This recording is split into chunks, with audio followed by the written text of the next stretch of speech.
Everyone, तो आज हम लोग अपनी पॉलिटी की सीरीज़ को आगे बढ़ाते हुए नेक्स्ट चैप्टर करने वाले हैं, जो कि है चैप्टर नंबर 34 हाई कोर्ट। अब इससे पहले हम लोग 33 चैप्टर्स तक ऑलरेडी कवर कर चुके हैं। इन केस अगर आपने नहीं देखा है तो डिस्क्रिप्शन में आपको पॉलिटी की प्लेलिस्ट का लिंक मिल जाएगा। पॉलिटी के साथ साथ अगर इकोनॉमी करना चाहते हो तो इकोनॉमी का लिंक भी मिल जाएगा। और one of the most important thing जो हम इस चैनल पर हमने शुरू किया है करना, जो कि है विजन IAS की मंथली मैगजीन्स। ठीक है, तो अगर आप लोग इंटरेस्टेड हो मंथली मैगजीन्स को कवर करने में तो हम लोगों ने वो भी सीरीज स्टार्ट की है। डिस्क्रिप्शन में आपको उनका भी लिंक मिल जाएगा, देख लेना। और विजन IAS के तो मैं आपको हाईली सजेस्ट करूँगी, नॉट बिकॉज मैं करा रही हूँ इसलिए आप देखो, वो एक्चुअल में इंपॉर्टेंट है। आपकी मेंस आंसर राइटिंग को ना वो बहुत ज़्यादा इन्हांस कर देगा। और आप सिर्फ अगर प्री ओरिएंटेड प्रिपरेशन कर रहे हो तब तो ऐसे काम नहीं चलेगा। और अगर आप मेंस के लिए सीरियस हो तब आपको किसी ना किसी मैगजीन का सहारा लेना ही पड़ेगा, क्योंकि यूजुअली मेंस में क्या होता है ना, जो टॉपिक करंट में होता है ना वो आता ही आता है। तो आपको जो मैगजीन्स है ना वो प्रिपेयर कर देती है उस चीज़ के लिए। तो देख लेना अगर आप लोग इंटरेस्टेड हो तो। ठीक है, अब स्टार्ट करते हैं हमारा चैप्टर। तो हम लोग करने वाले हैं आज हाई कोर्ट। अब इससे पहले अगर आपने सुप्रीम कोर्ट वाला चैप्टर नहीं पढ़ा है तो पढ़ लेना, या फिर एक बार रिवाइज ज़रूर कर लेना, क्योंकि आज का चैप्टर एकदम डिट्टो सेम है और वो पढ़ लोगे तो बहुत इजीली समझ में आ जाएगा। ठीक है, तो स्टार्ट करते हैं चैप्टर 34 हाई कोर्ट। तो हमें पता है जैसे कि हमारे जो इंडिया में इंटीग्रेटेड जुडिशरी सिस्टम हम लोग फॉलो करते हैं, मतलब कि through out the India same judiciary process. जैसे कि पहले क्या होता है, हम लोग अगर मुझे कोई दिक्कत है किसी भी चीज़ को लेके तो मैं पहले लोअर कोर्ट्स में, सबऑर्डिनेट कोर्ट्स में केस करूँगी। ठीक है, और मैं उनके जजमेंट से अगर मैं सेटिस्फाइड नहीं हूँ तब मैं जाके हाई कोर्ट जाऊँगी, और मैं हाई कोर्ट के जजमेंट से भी सेटिस्फाइड नहीं हूँ तब जाके मैं सुप्रीम कोर्ट जाऊँगी। क्लियर ये चीज़? ऐसा नहीं होता कि मैं डायरेक्ट सुप्रीम कोर्ट चली जाऊँ या डायरेक्ट हाई कोर्ट चली जाऊँ, नहीं। पहले जो इनकी हायरार्की है ना मुझे उसको फॉलो करना पड़ता है। पहले मुझे लोअर कोर्ट से होके गुजरना पड़ेगा, और उनके किसी फैसले से मैं खुश नहीं हूँ तब जाके मैं उसको री अपील कर सकती हूँ हाई कोर्ट में, एंड देन जाके सुप्रीम कोर्ट में। समझ में आ गई ये चीज़?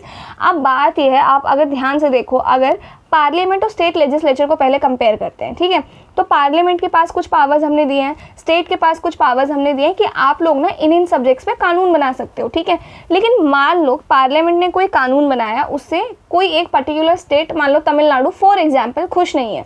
ठीक है, तो तमिलनाडु ज़्यादा से ज़्यादा ना पार्लियामेंट के लॉ को क्रिटिसाइज कर सकता है। समझ में आ रहा है? लेकिन तमिलनाडु पार्लियामेंट की उस लॉ को चेंज नहीं कर सकता है किसी भी तरीके से। तो तमिलनाडु का जो स्टेट लेजिस्लेचर है वो पार्लियामेंट के किसी काम में दखल अंदाजी नहीं कर सकता है किसी भी तरीके से। ठीक है, सिमिलरली अगर तमिलनाडु के स्टेट लेजिस्लेचर ने कोई कानून बनाया है, ठीक है, तो पार्लियामेंट को अगर पसंद नहीं है, पार्लियामेंट ज़्यादा से ज़्यादा उसको क्रिटिसाइज कर सकती है, लेकिन पार्लियामेंट उसको चेंज नहीं कर सकती है। समझ में आ रहा है? दोनों के पास अपनी अपनी अथॉरिटी है। हाँ, अगर लोगों को पसंद नहीं है, लोग प्रोटेस्ट वगैरह करते हैं, प्रेशर डालते हैं गवर्नमेंट के ऊपर, तो जाके गवर्नमेंट चेंज कर देती है। That is a different thing. ठीक है, तो यहाँ पे हुआ क्या, दोनों ने अपना इंडिपेंडेंट काम संभाला, दोनों एक दूसरे के काम में दखल अंदाजी नहीं कर सकते हैं। ठीक है, लेकिन यहाँ पे ऐसा नहीं है। यहाँ पे जब हम कह रहे हैं कि इंटीग्रेटेड जुडिशरी प्रोसेस है, तो यहाँ अगर मैं इनके फैसले से खुश नहीं हूँ तो मैं इनको मैं इसको री अपील कर सकती हूँ हाई कोर्ट में। बस मैं ना प्रेशर बना सकती हूँ, ना क्रिटिसाइज कर सकती हूँ, मैं कुछ नहीं कर सकती हूँ इनके जजमेंट को। मैं डायरेक्ट हाई कोर्ट में जाऊँगी। एंड सिमिलरली अगर मैं हाई कोर्ट के जजमेंट से भी मैं खुश नहीं हूँ तो जाके मैं सुप्रीम कोर्ट जाऊँगी। और बीच में मैं ऐसा क्रिटिसाइज करना या प्रेशर बनाना जजेस पे, ऐसा मैं कुछ नहीं कर सकती हूँ, जो कि मैं लेजिस्लेचर के केस में कर सकती हूँ। ठीक है, तो कानून बनाने की शक्ति दोनों ही अलग अलग है, उसमें इंटरफेयर हम नहीं कर सकते, दोनों ही इंडिपेंडेंट है। लेकिन जजेस जो जुडिशरी है हमारे यहाँ, वो ऐसा नहीं है। इंटीग्रेटेड जुडिशरी सिस्टम है। अगर आप सबऑर्डिनेट कोर्ट्स के डिसीजन से खुश नहीं हो, आप ऊपर जाओ, वहाँ भी खुश नहीं हो, आप उससे ऊपर जाओ। क्लियर ये चीज़? और ये हाईएस्ट अथॉरिटी है हमारे इंडिया की। सिमिलरली हाई कोर्ट जो है हाईएस्ट अथॉरिटी है स्टेट की किसी भी। क्लियर है ये चीज़?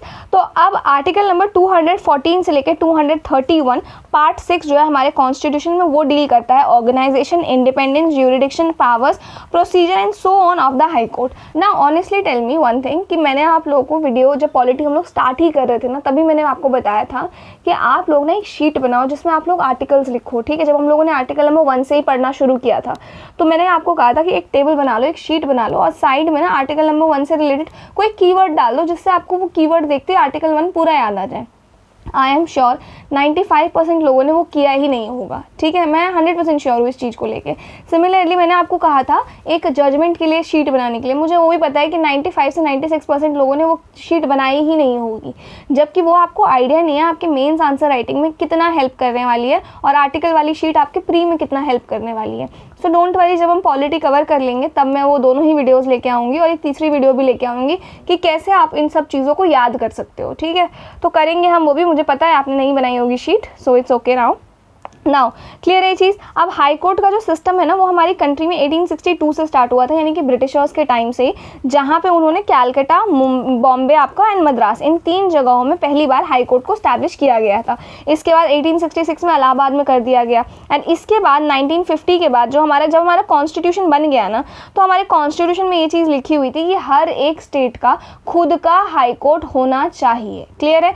अब ब्रिटिशर्स जब थे 1950 से पहले की बात कर रही हूँ, तो उन्होंने जो प्रोविंसेस बनाए थे ना, उन प्रोविंसेस में हाई कोर्ट उन्होंने स्टैब्लिश कर दिया था। लेटर जाके हमने स्टेट्स बनाए तो वो हर एक स्टेट का अपना अपना हाई कोर्ट हो गया अकॉर्डिंग टू आवर कॉन्स्टिट्यूशन। लेकिन 7th अमेंडमेंट एक्ट आया आपका 1956 में, जिसने ये अलाउ कर दिया कि एक कॉमन हाई कोर्ट हो सकता है 2 या 2 से ज़्यादा स्टेट्स के लिए, एक स्टेट एक यूनियन टेरिटरी के लिए, 2 या 2 से ज़्यादा यूनियन टेरिटरीज़ के लिए, कुछ इस तरीके से। तो आज की डेट में आपको पता होगा जैसे पंजाब हरियाणा इन दोनों का कॉमन हाई कोर्ट है, आपका जम्मू कश्मीर एंड लद्दाख आपका इन दोनों का कॉमन हाई कोर्ट है, ठीक है।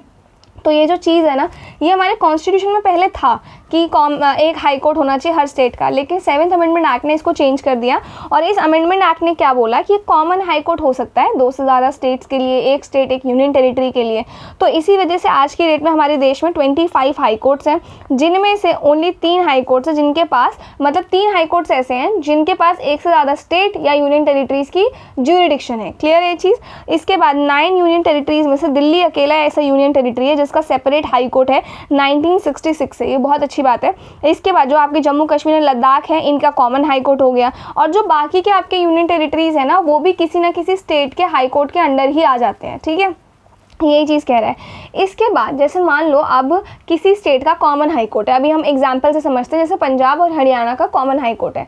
अब कल की डेट में अगर ऐसा हो, पार्लियामेंट अगर चाहे तो पार्लियामेंट ये बोल सकती है कि नहीं, अब ये हाई कोर्ट हरियाणा का है, हम पंजाब में दूसरा हाई कोर्ट स्टैब्लिश करेंगे, तो पार्लियामेंट ऐसा कर सकती है। अब मान लो जैसे आपका तमिलनाडु और आंध्र प्रदेश का सेपरेट हाई कोर्ट है, ठीक है, फॉर एग्जाम्पल, तो पार्लियामेंट क्या कर सकती है, तमिलनाडु आंध्र प्रदेश का एक कॉमन हाई कोर्ट भी बना सकती है, उसको अबॉलिश कर देगी एक को, और एक को बोलेगी अब यही कॉमन हाई कोर्ट है दोनों ही स्टेट्स का। सिमिलरली ये काम पार्लियामेंट यूनियन टेरिटरीज के लिए भी कर सकती है, ठीक है। तो जैसे मान लो फॉर एग्जांपल भी हम मान लेते हैं कि जैसे दिल्ली का फॉर एग्जांपल मान लो हाई कोर्ट नहीं है, तो दिल्ली अभी जो आपका पंजाब हरियाणा वाले हाई कोर्ट में ही आ रहा है, ठीक है। तो गवर्नमेंट अगर चाहे तो ये भी कर सकती है कि दिल्ली का हाई कोर्ट नहीं है, अगर अभी पार्लियामेंट अगर चाहे तो दिल्ली का हाई कोर्ट नहीं है, अब दिल्ली के जो भी केसेस होंगे वो अब पंजाब हरियाणा का जो हाई कोर्ट था उसी हाई कोर्ट में जाएंगे, तो अब वो दिल्ली का भी हो गया, क्लियर है ये चीज़। तो ये जो सारी चीज़ें हैं, ये जो सारी अथॉरिटी है किसके पास है करने की, पार्लियामेंट के पास है, ठीक है। नाउ अब आ जाओ कंपोजिशन एंड अपॉइंटमेंट के ऊपर, कितने लोग हैं, कैसे अपॉइंट होते हैं, क्या प्रोसीजर है पूरा। तो हमारा जो कॉन्स्टिट्यूशन है ना, इसमें ना हमारे हाई कोर्ट के जजेस की स्ट्रेंथ नहीं लिखी हुई है, ठीक है।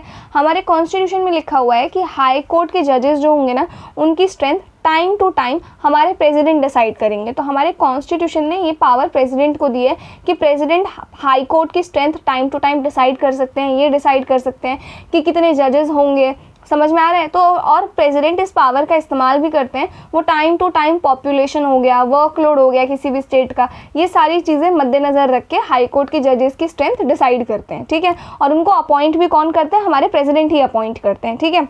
सो हमारे कॉन्स्टिट्यूशन में स्पेसिफाई नहीं किया हुआ है strength of a high court, and ये पूरा का पूरा प्रेसिडेंट के डिस्क्रिप्शन के ऊपर छोड़ दिया गया है। और इसका फ़ायदा उठा के प्रेसिडेंट जो है टाइम टू टाइम स्ट्रेंथ जो होती है हाई कोर्ट की वो भी बताते रहते हैं, डिपेंड कितना काम है, ठीक है। ये इसलिए बना हुआ है क्योंकि मैंने अभी इसको एक्सप्लेन कर दिया था, बट अनफॉर्चुनेटली मैं रिकॉर्डिंग ऑन करना भूल गई थी, ठीक है, इस वजह से।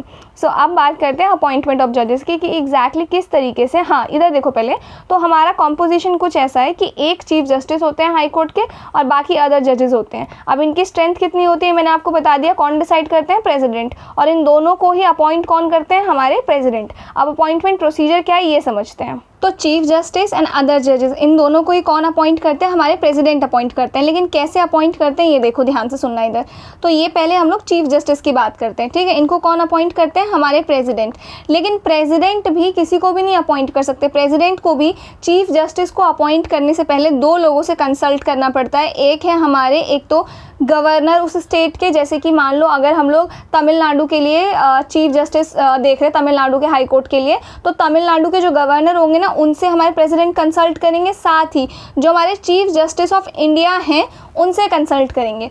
अब ये जो चीफ जस्टिस ऑफ इंडिया है ना, ये भी जो डिसीजन अपना सुनाएंगे ना, ये ऐसे ही कोई भी डिसीजन नहीं सुना देंगे, बल्कि ये भी 2 सीनियर मोस्ट जज ऑफ द सुप्रीम कोर्ट उनसे कंसल्टेशन करेंगे। समझ में आया? तो क्या है पूरा प्रोसीजर एक बार और समझते हैं। तो जो स्टेट के हाई कोर्ट के चीफ जस्टिस होते हैं उनको अपॉइंट करते हैं हमारे प्रेसिडेंट, ठीक है।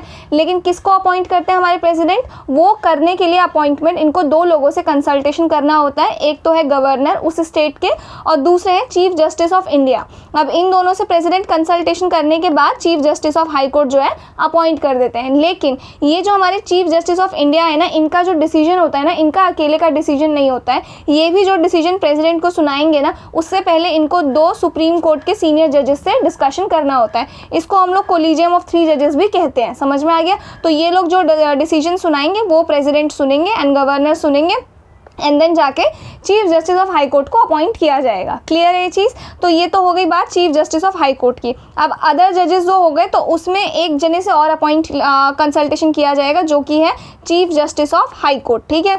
तो ये है अदर जजेस। अब अदर जजेस को अपॉइंट करने के लिए जितने भी होंगे, अभी जो भी स्ट्रेंथ होंगी, इनको अपॉइंट करने के लिए हमारे जो प्रेसिडेंट है 3 लोगों से कंसल्टेशन करेंगे। एक है गवर्नर उस स्टेट के, दूसरे हैं चीफ जस्टिस ऑफ इंडिया और तीसरे हैं उस स्टेट के हाई कोर्ट के चीफ जस्टिस। समझ में आ गया?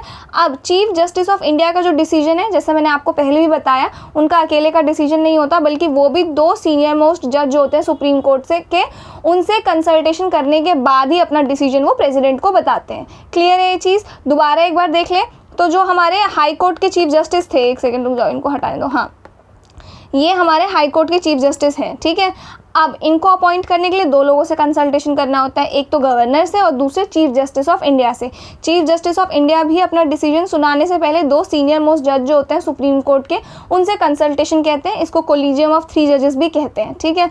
नाउ बात आती है अब अदर जजेस की। तो अदर जजेस को अपॉइंट करने के लिए जो हमारे प्रेसिडेंट है वो 3 लोगों से कंसल्टेशन करते हैं। एक तो एज यूजुअल गवर्नर, दूसरे as usual chief justice of India, वो भी 2 लोगों से कंसल्टेशन करने के बाद अपना डिसीजन बताएंगे। एंड तीसरे हो गए उस हाई कोर्ट के चीफ जस्टिस।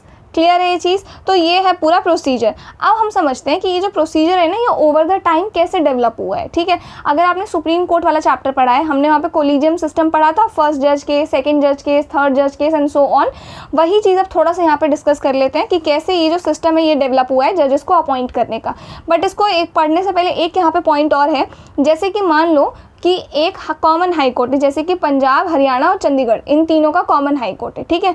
अब बात ये आती है कि जब भी हमारे जो प्रेसिडेंट है ना, वो किसी कॉमन हाई कोर्ट के लिए जब चीफ जस्टिस को या अदर जजेस को अपॉइंट करते हैं ना, तो वहाँ दोनों ही स्टेट के गवर्नर से डिस्कशन करना ज़रूरी है। जैसे यहाँ पे एक और एग्जाम्पल अगर मैं लूँ, जैसे तमिलनाडु और आंध्र प्रदेश है, जैसे मैंने पंजाब और हरियाणा वाला भी बताया, तो पंजाब हरियाणा का सेम हाई कोर्ट है, ठीक है। तो पंजाब और हरियाणा के जो भी गवर्नर होंगे ना, उन दोनों के साथ हमारे जो प्रेसिडेंट है वो कंसल्ट करेंगे, ठीक है। क्योंकि दोनों स्टेट का एक ही हाई कोर्ट है, तो इस वजह से, और 2 से ज़्यादा स्टेट का भी सेम हाई कोर्ट है, तो सभी स्टेट्स के गवर्नर के साथ ये डिस्कशन होगा। क्लियर है ये चीज़? सिंपल था, इजी था।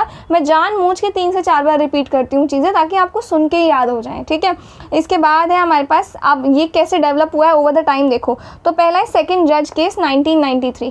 तो सुप्रीम कोर्ट ने सेकंड जज केस में कहा था कि किसी भी जज का जो है अपॉइंटमेंट नहीं होगा हाई कोर्ट के जब तक कि चीफ जस्टिस ऑफ इंडिया से कंसल्टेशन ना किया हो हमारे प्रेसिडेंट ने। यानी कि अगर हमारे प्रेसिडेंट ने बिना चीफ जस्टिस ऑफ इंडिया के कंसल्टेशन के अपॉइंटमेंट कर दिया है, तो वो अपॉइंटमेंट वैलिड नहीं होगा जब तक चीफ जस्टिस ऑफ इंडिया से कंसल्टेशन ना हो। तो अभी बात हो रही है सिर्फ चीफ जस्टिस ऑफ इंडिया की, अभी इन दोनों की बात नहीं हो रही है, ठीक है। इसको भी हटा देते हैं, ठीक है।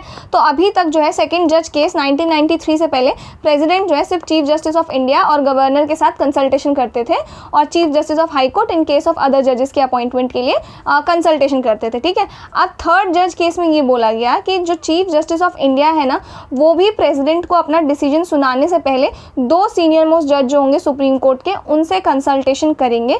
जो चीफ जस्टिस ऑफ इंडिया का अकेले का डिसीजन होगा ना, वो कंसल्टेशन प्रोसेस में नहीं आता है, बल्कि उनको इस कोलिजियम ऑफ 2 सीनियर मोस्ट जजेस का सहारा लेना पड़ेगा। तो अब जो हमने यहाँ पे देखा था कि 2 लोगों के साथ ये कंसल्टेशन करते थे, 2 सीनियर मोस्ट जज सुप्रीम कोर्ट के, तो ये चीज़ जो है ना ये 3rd जज केस में आई है। ये आपका प्री का क्वेश्चन है कि कब ये डेवलप हुआ है, तो 3rd जज केस में ये जजमेंट आया था, ठीक है। उससे पहले सिर्फ चीफ जस्टिस ऑफ इंडिया का भी जो कंसल्टेशन था वो माना जाता था, लेकिन अब ये तब तक वैलिड नहीं होगा जब तक ये 2 सीनियर मोस्ट जजेस के साथ कंसल्टेशन ना कर ले सुप्रीम कोर्ट के, ठीक है। तो ये हो गया 3rd जज केस। अब ये आई डोंट थिंक सो मुझे बताने की ज़रूरत है, क्या हम सुप्रीम कोर्ट वाले चैप्टर में ही हमने पढ़ा था। 99th अमेंडमेंट एक्ट है जो NJAC को लेके आया था, जिसका काम क्या था कि थोड़ी सी ट्रांसपेरेंसी आए कोलिजियम सिस्टम में, क्या था ये हम लोगों ने पूरा डिस्कस किया। लेकिन 2015 में सुप्रीम कोर्ट ने इनको हटा दी, 99th कॉन्स्टिट्यूशनल अमेंडमेंट एक्ट को भी और NJAC को भी, इन दोनों को ही हटा दिया और इन दोनों को ही अनकॉन्स्टिट्यूशनल डिक्लेयर कर दिया गया था 4th जज केस में। क्लियर है ये चीज़। अब आते हैं यहाँ पे कि अगर आपको हाई कोर्ट का जज बनना है या हाई कोर्ट का चीफ जस्टिस बनना है तो उसके लिए क्या क्वालिफिकेशंस होनी चाहिए, ओथ और सैलरीज वगैरह ये डिस्कस करते हैं। तो ये तो है सबसे पहले क्वालिफिकेशंस क्या है। तो सबसे पहले तो आप सिटीजन होने चाहिए इंडिया के, और दूसरे क्या है, आपके पास कम से कम 10 साल का एक्सपीरियंस होना चाहिए मिनिमम। या तो आपने ये जो सबऑर्डिनेट कोर्ट्स है ना नीचे हाई कोर्ट के, यहाँ पे या तो एज अ जज आपने 10 साल तक काम किया हो या तो एज अ एडवोकेट आपने 10 साल तक काम किया हो, तो आपके पास 10 साल का एक्सपीरियंस होना चाहिए किसी भी जुडिशियल ऑफिस में। समझ में आ गया। तो ये हो गया आपका एक। और जो दूसरा कंडीशन है वो ये कहता है कि आपने कम से कम 10 साल तक किसी भी हाई कोर्ट में एज एन एडवोकेट काम किया हो, ठीक है। तो इन दोनों में से अगर कोई एक भी सिचुएशन आप फॉलो करते हो तो आप हाई कोर्ट के जज बनने के लिए क्वालिफाइड हो। समझ में आ गया।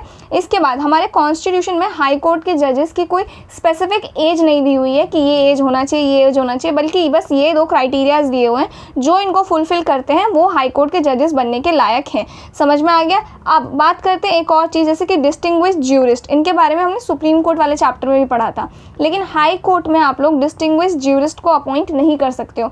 ये ऐसे लोग होते हैं जिनके पास लॉ के फील्ड में कुछ एक्स्ट्राऑर्डिनरी एक्सपीरियंस है या कुछ काम कर रखा है उन्होंने, तो बहुत अच्छे खासे एक्सपीरियंस है इनको लॉ के फील्ड में, तो इनको आप अपॉइंट नहीं कर सकते हो हाई कोर्ट के जज बनने के लिए या हाई कोर्ट का चीफ जस्टिस बनने के लिए, ठीक है। That's it.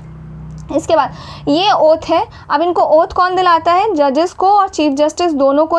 हाई कोर्ट के कौन ओथ दिलाता है, गवर्नर दिलाते हैं उस स्टेट के, और अगर गवर्नर नहीं है तो गवर्नर अपने बिहाफ पे किसी को अपॉइंट कर देते हैं वो ओथ दिलवाने के लिए। क्लियर है ये चीज़। इसके बाद आ जाओ यहाँ पे सैलरी एंड अलाउंसेस कौन डिसाइड करता है जजेस की। तो हमें ऐसा लगता है क्योंकि हाई कोर्ट की बात हो रखी है तो स्टेट लेजिस्लेचर ही डिसाइड करता होगा हाई कोर्ट के जजेस एंड चीफ जस्टिस की सैलरी, बट नहीं, जो salary and allowances, privileges, leave, pensions वगैरह हैं जजेस की, ये parliament time to time decide करता है। क्लियर है ये चीज़ ध्यान रखना। ये प्री का क्वेश्चन है और दिमाग में आ सकता है कि स्टेट लेजिस्लेचर डिसाइड करता होगा, पर नहीं, पार्लियामेंट डिसाइड करता है। नाउ जो रिटायर्ड चीफ जस्टिस हैं और जो जजेस हैं उनको अपनी सैलरी जो उन्होंने लास्ट मतलब रिटायर होने से पहले जो लास्ट सैलरी उन्होंने उठाई थी उसका 50% जो है उनको एज अ पेंशन मंथली दिया जाता है। क्लियर है ये चीज़। ये भी आपका प्री का क्वेश्चन है। नेक्स्ट, अब बात करते हैं कि ये जजेस कितने टाइम तक रहते हैं, टेन्योर पीरियड क्या रहता है, इनको इनकी पोजीशन से कैसे हटाया जा सकता है, उनका ट्रांसफ़र कैसे किया जा सकता है। अब इसको करने से पहले आप लोगों ने इम्पीचमेंट प्रोसेस पढ़ा है सुप्रीम कोर्ट के जजेस का। एग्जैक्टली डिट्टो सेम है यहाँ पे हाई कोर्ट के जजेस का इम्पीचमेंट प्रोसेस। ये मैं नहीं बताऊंगी, ये आपको खुद ही समझना है। क्लियर है ये चीज़। ये इसलिए मैं ऐसा कर रही हूँ ताकि आप लोग देखो आप लोग कहाँ स्टैंड करते हो, आप लोगों को समझ में आ रहा है कि नहीं आ रहा है। क्लियर है। अब नहीं समझ में आ रहा हो तो डाउट अपना बता देना मुझे कॉमेंट सेक्शन में, नेक्स्ट वीडियो में समझा दूंगी, ठीक है। नाउ पहले टेन्योर की बात करते हैं। तो कॉन्स्टिट्यूशन ने ना हाई कोर्ट के जजेस का कोई भी फिक्स टेन्योर नहीं रखा है ये, लेकिन कुछ 4 ये पॉइंट्स हैं जो बताया हमारे कॉन्स्टिट्यूशन में, जिसका पहला पॉइंट क्या कहता है कि जो हाई कोर्ट के जजेस हैं ना वो तब तक एज अ जज काम करेंगे जब तक वो एज 62 अटेन ना कर ले, और उनकी एज के रिगार्डिंग कि अरे आधार कार्ड में ये एज है, उनके पैन कार्ड में ये एज है, या कोई भी ऐसा कुछ इशू उठता है तो इस मामले में जो डिसीजन होगा ना एज के रिगार्डिंग वो प्रेसिडेंट का फाइनल होगा, और प्रेसिडेंट भी इस मामले में डिसीजन सुनाने से पहले चीफ जस्टिस ऑफ इंडिया से कंसल्ट करेंगे एंड बाद में प्रेसिडेंट का डिसीजन जो ही होगा वो फाइनल होगा। क्लियर है ये चीज़। तो आप जब तक 62 अटेन नहीं कर लेते तब तक, या तो जब तक आप रिज़ाइन नहीं कर देते। अब हाई कोर्ट के जज अपना रेजिग्नेशन किसको देंगे, हमें लग रहा होगा गवर्नर को देंगे, राइट, बट नहीं, अपने प्रेसिडेंट को देते हैं। किसको देते हैं, प्रेसिडेंट को देते हैं। हाई कोर्ट के जो भी जजेस हैं या जो चीफ जस्टिस हैं वो अपना रेजिग्नेशन प्रेसिडेंट को सबमिट करते हैं। नाउ उनको उनकी पोजीशन से हटाया जा सकता है प्रेसिडेंट के द्वारा जब प्रेसिडेंट को पार्लियामेंट ऐसा बोलेगा करने को कि ये जो जज है इनको इनकी पोजीशन से हटा दो, वो कब बोलेगा? जब उनके खिलाफ इम्पीचमेंट प्रोसेस पार्लियामेंट में शुरू होगा और पार्लियामेंट से पास हो जाएगा इम्पीचमेंट प्रोसेस, ठीक है। तब इसके बाद वो जो है अपनी पोजीशन को वेकेट कर सकते हैं अगर वो एज अ जज ऑफ सुप्रीम कोर्ट अपॉइंट हो गए हैं, समझ में आ गया, या फिर उनको एक जगह से दूसरी जगह ट्रांसफ़र कर दिया गया है। तो इन 4 केसेस में जो हाई कोर्ट के जज की पोजीशन है वो खाली हो जाती है। टेन्योर उनका इतना ही है, या तो 62 ईयर्स हो, या तो रिज़ाइन कर दिया गया हो, या तो प्रेसिडेंट द्वारा हटा दिया गया हो, या तो उनका ट्रांसफ़र हो गया हो एक जगह से दूसरी जगह, या फिर सुप्रीम कोर्ट में अपॉइंट हो गए हो। क्लियर है ये चीज़? नाउ अब ये है जजेस का removal process which is your impeachment process. यहाँ से आपको खुद ही पढ़ना है, ठीक है। ये मुझे आप लोग बताना कि एग्जैक्टली कितना था, क्या था, कितने लोग, क्या मेजॉरिटी पास होनी चाहिए, वगैरह वगैरह जो भी होता है। ये इम्पीचमेंट प्रोसेस पूरा पढ़ लेना आप लोग अच्छे से, ये सेम है सुप्रीम कोर्ट के जजेस की तरह ही। अब ट्रांसफ़र ऑफ जजेस की बात करूँ तो हाई कोर्ट के जजेस को हम लोग ट्रांसफ़र कर सकते हैं एक हाई कोर्ट से अनदर हाई कोर्ट। कौन कर सकता है ऐसा? हमारे प्रेसिडेंट कर सकते हैं, लेकिन तभी कर सकते हैं जब वो चीफ जस्टिस ऑफ इंडिया से कंसल्ट कर ले। इस मामले में बिना कंसल्टेशन के नहीं कर सकते, समझ में आ गया? तो वही है, ट्रांसफ़र अगर आप कर रहे हो तो उनको आप कंपनसेटरी अलाउंस दोगे एडिशन के सैलरी के साथ साथ, ठीक है। बस यही है जो कि पार्लियामेंट डिसाइड करता है। नाउ अब ये कुछ ना क्या कहते हैं, हाई कोर्ट के जजेस के ट्रांसफ़र को लेके सुप्रीम कोर्ट ने टाइम टू टाइम कुछ जजमेंट दिए हैं, वो हैं जिसमें पहला है आपका 1977 में सुप्रीम कोर्ट ने ये कहा था कि हाई कोर्ट के जो जजेस हैं उनका ट्रांसफ़र सिर्फ एक्सेप्शनल सिचुएशन में हो सकता है। ये ट्रांसफ़र पब्लिक इंटरेस्ट में होना चाहिए, एज अ पनिशमेंट आप नहीं दे सकते कि इन्होंने ये जो फैसला है ना, ये प्रेसिडेंट को लगा कि सेंट्रल गवर्नमेंट के अगेंस्ट सुना है तो उसको पनिश करने के लिए आपने ट्रांसफ़र कर दिया है, समझ में आ रहा है? ऐसा नहीं होना चाहिए, बल्कि कुछ एक्सेप्शनल सिचुएशन में आप उनका ट्रांसफ़र करोगे और ये पब्लिक इंटरेस्ट के उसमें आना चाहिए और फेवर में आना चाहिए, समझ में आ गया? इसके बाद बात करते हैं 1994 में फिर सुप्रीम कोर्ट ने इस चीज़ के रिगार्डिंग जजमेंट दिया। सुप्रीम कोर्ट ने कहा कि जुडिशियल रिव्यू ज़रूरी है, जो भी ट्रांसफ़र हो रहा है किसी भी हाई कोर्ट के जज का प्रेसिडेंट कर रहे हैं तो उस चीज़ पे जुडिशियल रिव्यू होगा, ताकि गवर्नमेंट जो है ना जज का ट्रांसफ़र इजीली अपनी मनमानी से ना कर सके। समझ में आ रहा है? ऐसा नहीं है कि मन किया गवर्नमेंट का इधर से उधर कर दिया, उधर से इधर कर दिया, क्योंकि उनको लग रहा है कि ये काफ़ी ईमानदार है, ये हमारे फेवर में नहीं जजमेंट देगा तो इस जज को उठा के वहाँ पटक दिया। ऐसा नहीं करना है। तो इसीलिए जब भी किसी जज का ट्रांसफ़र होगा वो उसके लिए हम जुडिशियल रिव्यू करेंगे, समझ में आ गया? ठीक है। लेकिन आप जुडिशियल रिव्यू भी तभी करेंगे जैसे मुझे ट्रांसफ़र कर दिया गया है और मुझे लग रहा है कि ये गलत हुआ है मेरे साथ, मुझे ट्रांसफ़र नहीं करना चाहिए था, ये सेंट्रल गवर्नमेंट ने अपनी मनमानी से किया है मुझे ट्रांसफ़र, तो मैं उस चीज़ के अगेंस्ट जो है ना चैलेंज कर सकती हूँ उसको सुप्रीम कोर्ट में। देन सुप्रीम कोर्ट जो है उस चीज़ पे जुडिशियल रिव्यू करेगा, समझ में आ गया? ऐसे ही नहीं हर बार जो जज ट्रांसफ़र हो रहे हैं तो सुप्रीम कोर्ट जुडिशियल रिव्यू करने बैठ रहा है। जब तक जिसको ट्रांसफ़र किया गया है वो इस चीज़ को चैलेंज नहीं करेगा कोर्ट में, तब तक जुडिशियल रिव्यू नहीं होगा, और जैसे ही उसने चैलेंज कर दिया वैसे ही जुडिशियल रिव्यू होगा, ठीक है। इसके बाद तीसरा जज केस आपका ये कहता है कि जब भी एक, जैसे मैंने आपको यहाँ पे बताया था कि प्रेसिडेंट जो है एक हाई कोर्ट से दूसरे हाई कोर्ट, जैसे ये कोई इंसान है जिसको ट्रांसफ़र किया जा रहा है, इसको ट्रांसफ़र कौन करेंगे? प्रेसिडेंट करेंगे। प्रेसिडेंट ट्रांसफ़र करने के लिए किससे कंसल्टेशन करेंगे? चीफ जस्टिस ऑफ इंडिया से। ये चीफ जस्टिस ऑफ इंडिया है, ये हमारे प्रेसिडेंट है और ये जज है नॉर्मल, ठीक है। तो अब ये जो थर्ड जज केस है ना, इसने ये बोला कि ये जो चीफ जस्टिस ऑफ इंडिया है ना, ये प्रेसिडेंट को अपना फैसला सुनाने से पहले 4 सीनियर मोस्ट जज सुप्रीम कोर्ट के, यानी कि कोलिजियम सिस्टम आपका, उनसे आप सलाह मशवरा करेंगे, कंसल्टेशन करेंगे कि इस चीफ जस्टिस ऑफ इंडिया को ट्रांसफ़र करना चाहिए कि नहीं करना चाहिए, समझ में आ रहा है? फिर इनका जो फैसला होगा वो आप प्रेसिडेंट को सुनाएंगे, फिर प्रेसिडेंट वही करते हैं। तो बेसिकली इनको भी अपना फैसला प्रेसिडेंट को सुनाने से पहले 4 सीनियर मोस्ट जज जो होंगे सुप्रीम कोर्ट के, उनसे डिस्कस करना पड़ेगा, समझ में आ गया? तो ये है आपका थर्ड जज केस। तो जो आपका चीफ जस्टिस ऑफ इंडिया है उनका सोल ओपिनियन जो है वो इनफ नहीं है कंसल्टेशन प्रोसेस के लिए, बल्कि उनको भी 4 सीनियर मोस्ट जजेस से कंसल्टेशन करना होगा, ठीक है। I hope that's clear. अब बात करते हैं यहाँ पे एक्टिंग, एडिशनल एंड रिटायर्ड जजेस की। तो एक्टिंग चीफ जस्टिस की पहले बात करते हैं। तो प्रेसिडेंट जो है ना वो किसी भी हाई कोर्ट के जज को as a acting chief justice की तरह अपॉइंट कर सकते हैं। कब अपॉइंट कर सकते हैं? जब chief justice of high court की पोजीशन खाली हो, या चीफ जस्टिस जो है हाई कोर्ट के वो टेम्परेरी एब्सेंट हो, या फिर जो चीफ जस्टिस हैं हाई कोर्ट के वो इस मेंटल कैपेसिटी में नहीं है कि वो अपनी सिचुएशन जो है परफॉर्म कर सके, अपने जो फंक्शंस हैं वो परफॉर्म कर सके, समझ में आ गया? तो इन तीनों ही केसेस में हमारे प्रेसिडेंट किसी भी जज ऑफ हाई कोर्ट को अपॉइंट कर सकते हैं as a acting chief justice. और बाय किसी भी का मतलब है जो सीनियर मोस्ट जज होंगे हाई कोर्ट के, उनको अपॉइंट किया जाएगा as a acting chief justice, clear है ये चीज़, और इन 3 कंडीशंस में ऐसा किया जाएगा। इसके बाद बात करते हैं एडिशनल एंड एक्टिंग जजेस की। तो सबसे पहले बात करते हैं एडिशनल जजेस की। एडिशनल जजेस का मतलब ये होता है जो, जैसे मान लो प्रेसिडेंट ने ना स्ट्रेंथ डिसाइड कर रखी है कि दिल्ली के हाई कोर्ट की स्ट्रेंथ 12 होगी, ठीक है, 12 ही है, लेकिन अब मान लो कि अब दिल्ली में इतना वर्कलोड हो गया, इतने सारे केसेस हो गए कि जो 12 जजेस हैं ना वो मिलके वो काम नहीं कर पा रहे हैं और बहुत ज़्यादा इनएफिशिएंट होता जा रहा है, बहुत धीरे धीरे काम हो रहा है। तो इस चीज़ को ठीक करने के लिए प्रेसिडेंट क्या कर सकते हैं, कुछ एडिशनल जजेस को भी अपॉइंट कर सकते हैं। जैसे मान लो 4 या 5 एडिशनल जजेस को अपॉइंट कर दिया, ठीक है।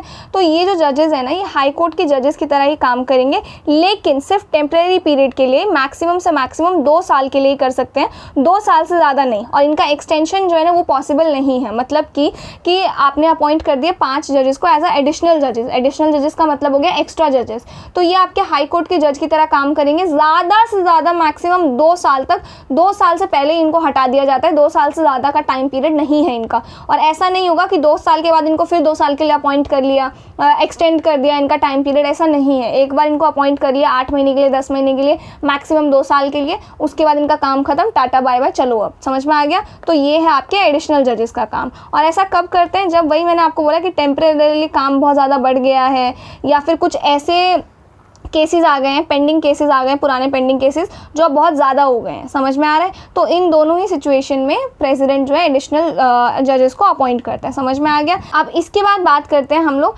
एक्टिंग जजेस की। तो एक्टिंग जजेस क्या होते हैं, जैसे मैंने आपको ऊपर अभी एक्टिंग चीफ जस्टिस बता दिया कि कोई इंसान चीफ जस्टिस है नहीं, वो कुछ टाइम के लिए चीफ जस्टिस की ड्यूटी निभा रहा है, जब ऐसी कोई 3 सिचुएशन आ गई है तब।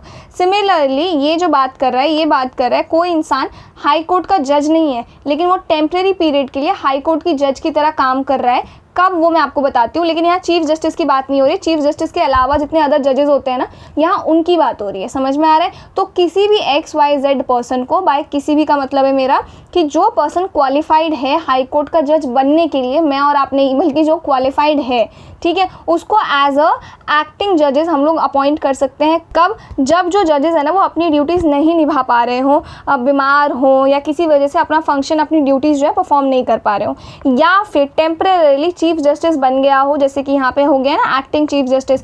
तो उस जज को, मान लो एक्टिंग चीफ जस्टिस हमने बना दिया है तो एक जज हमारा कम हो गया।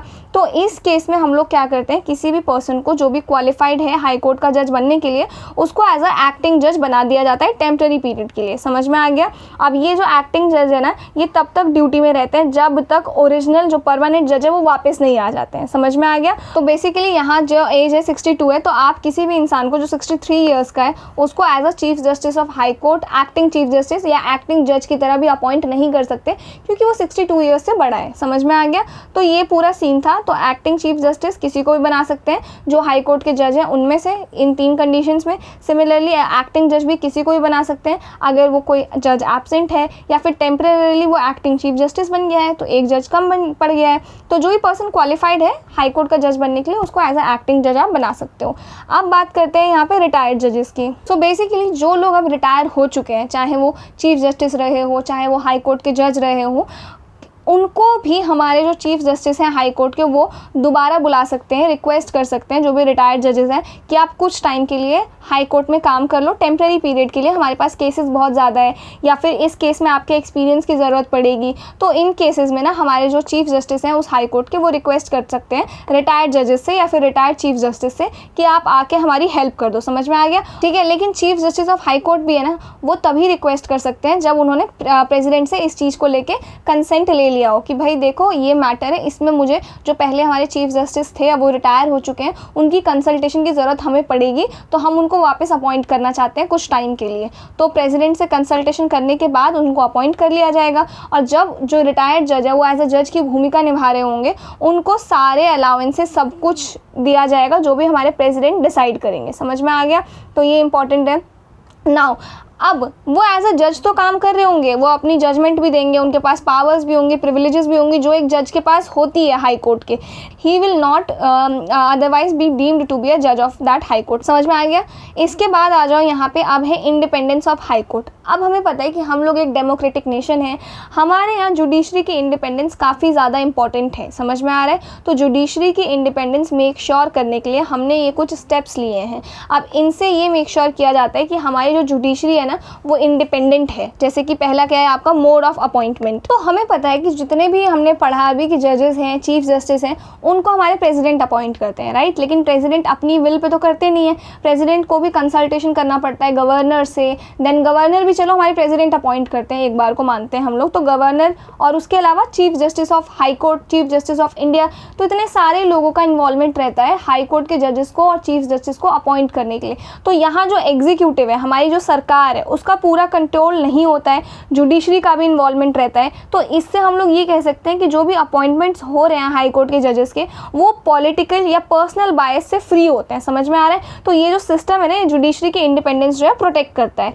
फिर बात करते हैं सिक्योरिटी ऑफ टेन्योर। तो देखो हाई कोर्ट के जजेस को ईजिली आप लोग रिमूव नहीं कर सकते हो। उनको रिमूव करने के लिए कॉन्स्टिट्यूशन में प्रोसेस दिया हुआ है कि यही दो है, प्रूव्ड मिसबिहेवियर, इनकैपेसिटी, इन्हीं के बेसिस पे आप उनको इम्पीच कर सकते हो। अदरवाइज आप उनको इम्पीच नहीं कर सकते हो। उनको उनकी पोजीशन से हटाना उतना ईजी नहीं है। समझ में आ रहा है। तो ऐसा नहीं है कि आज गवर्नमेंट का मन हुआ, प्रेसिडेंट का मन हुआ, इनको हटा दो इनकी पोजीशन से या रिमूव कर दो, तो ये इतना ईजी है, इतना ईजी नहीं है इनका सिक्योरिटी ऑफ टेन्योर। ठीक है।